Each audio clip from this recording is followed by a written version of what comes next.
This is honestly pretty amazing.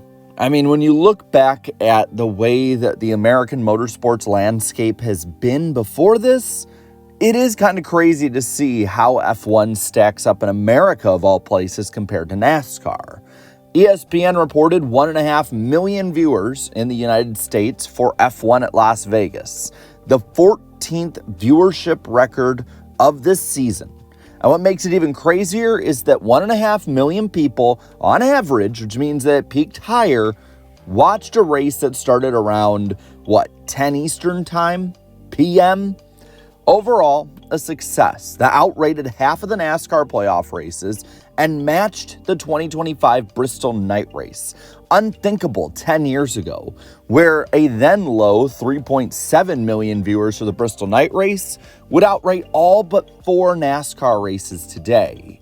But we live in a different time, and a lot of changes in audience, series, and just in general have occurred that have opened the door for a lot of major overhaul in motorsports. And I haven't really talked about this in depth and more in particular of how NASCAR and F1 are kind of going head to head in America to be the number one motorsport. At the moment, NASCAR is still king, and for most of the season, they are easily outrating Formula One. But the two are getting closer and closer. And it's undeniable that at some point there's going to be that tipping point. Formula One is everywhere today in America. Look at kids' toys, and there is an entire Hot Wheels line. There are Lego sets. Everything is advertised towards kids when it comes to F1. Advertisements, too. They're all over the place. Their drivers are, for lack of a better term, superstars. You can put them just about anywhere on any product and people will buy.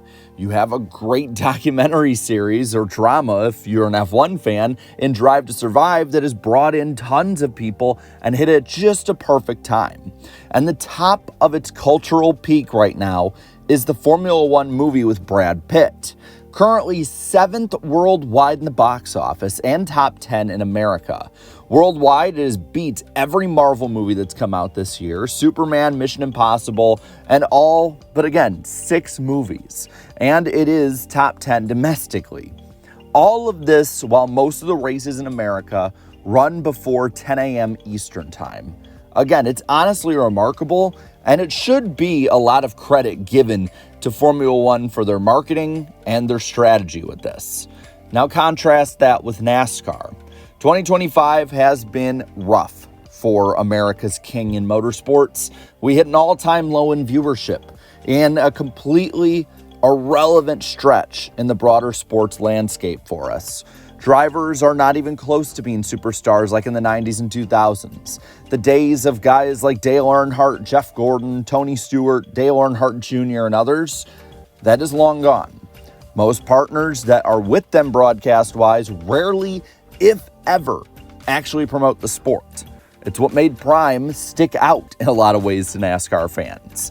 And now they're in a lawsuit that is getting muddier and dirtier as it goes with Michael Jordan, and nobody outside the core fan base actually cares. The core fan base is completely fractured right now with NASCAR, whereas it's growing in Formula One in America. The lawsuit revelations, as talked about before, have been rough. And you've seen both people in the industry as well as the fans themselves look at it and say, what the hell is this sport even at this point? Where is the sport I love? The points debate is raging on. The question of a champion is a yearly debate. And overall fatigue is at an all-time high. With gimmicks, with the leadership, with everything. It looks like doom and gloom right now, but we've seen it before. Things can change quick. The broader motorsports landscape in the United States is changing majorly, though. NASCAR is entering their second year of a very cable-heavy deal, one that a lot of people argue could just keep it falling when it comes to viewership and relevancy, but others argue, and maybe rightfully so, that it could also stabilize now that people know where to look. F1, on the other hand, will be in year 1 of an exclusive deal on Apple TV that'll last 5 years. How audiences react and adapt, and if they follow F1 on there, will decide the fate of these two and their standing amongst each other. A lot of people have also noticed, though, that Formula One is speed running the playbook that NASCAR put out in the 90s and 2000s, and maybe not in the best ways. They are in the best ways when it comes to exploding in viewership and becoming a bit of a phenomenon. While the numbers are very different between NASCAR getting almost 10 million viewers against the NFL and Formula One roughly getting to 1.5 to 2 million viewers, you do have to remember that there is so much more competition now that numbers like that and numbers growing at that pace is really what you're looking for. It's blown up in America and ingrained itself in culture. When you ask people under the age of 25, what do you think of with auto racing? A lot of them, if not most, are going to say Formula One. It is one of the biggest sports in America in the 18 to 49 demo, the most coveted demo in all of advertising. Now, making a bunch of changes, though, could make or break F1 in America. And a lot of people argue they're going after the fad fan or the casual fan like NASCAR did. F1 has, in some aspects, had higher-ups mull over the option of playoffs. They're leaving historic tracks and dates so they can go to new markets, similar to what NASCAR did. And they're even curbing driver personality at times with new dumb rules. So you got to admit, there are very, very good and bad similarities to NASCAR and F1 at their peaks in America. But these two may not be the ones battling for the top spot in a few years, or at least they might not be alone. For instance, IMSA has been a huge online and with youth presence and could explode at any time now. It's sort of a sleeping giant that nobody has addressed yet. The NHRA has seen big gains recently.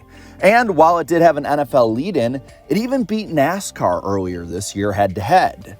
And IndyCar is the only major racing series on TV right now that's over the air for every race. And Fox saw some gains last year and bought into a third of the series. The Indy 500 also had a monster number for its standards of 7.05 million viewers. The highest number that they have scored for the great race in Indianapolis in 17 years. I'll put it in perspective for NASCAR fans. The last time they had a higher rating than that, driver Brent Cruz, who will be in the O'Reilly Auto Parts Series this year, was 2 months old. And local racing, the Cars Tour, regional racing, has all been chewing into NASCAR's gains and high-end spot. It's entirely possible that by 2032, the first year of NASCAR's next media rights deal, that NASCAR could be the second or third most popular motorsport in America if they don't play their cards right. A stark contrast to their run from 2001 to 2017, where statistically by the numbers, they were second or third in most popular sports leagues in America, only being definitively beat by the NFL. But a lot has changed since then, and the gap between 2017 and 2032 is 15 years. 2017 is 15 years after 2002, and those 2 years look nothing alike. Imagine what 2032 could look like. So with that, I'll pass it on to you. Do you think NASCAR will still be the number one motorsport in the United States by 2032? Will it be closer, or will somebody else take over completely, whether it be F1, IndyCar, or somebody else that nobody's looking at yet? Let me know down in the comments below. All right, leave a like on this video, share this video, and subscribe to this channel for more great and fun NASCAR content. Thank you so much to all my channel members for your continued support. And until next time, have a good one.